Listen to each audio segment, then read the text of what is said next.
In June last year, I got a message while I was at work from my sister. She told me that my mother had been diagnosed with a form of blood cancer. I wasn't quite sure what to make of it. I didn't really know what multiple myeloma was, so I googled it.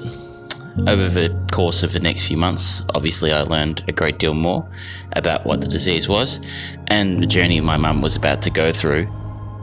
My mother recently got out of hospital after her stem cell therapy.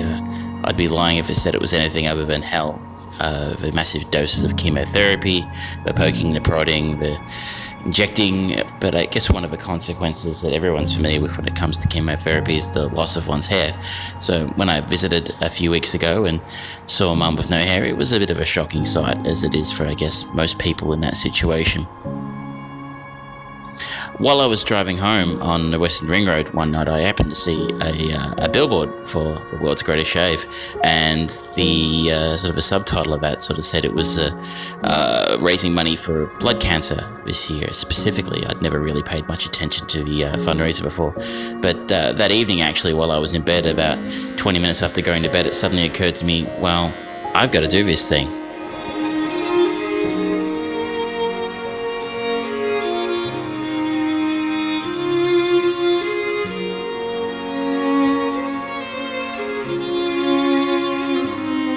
So I rolled over and switched the bedside light on and picked my phone up and found the World's Greatest Shave page and signed up there and started the campaign in the office the next day. I figured I get my hair cut short quite regularly, but the beard had been there for about 5 years and has somewhat become my trademark amongst a lot of people I know.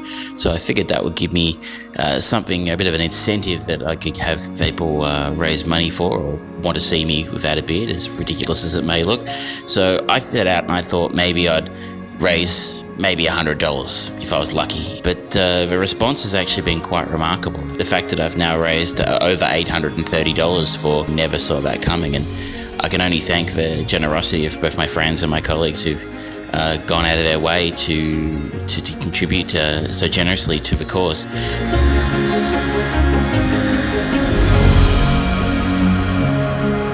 I've actually had my beard now for about 5 years. It's going to be quite a sacrifice to get rid of it because I quite like having it.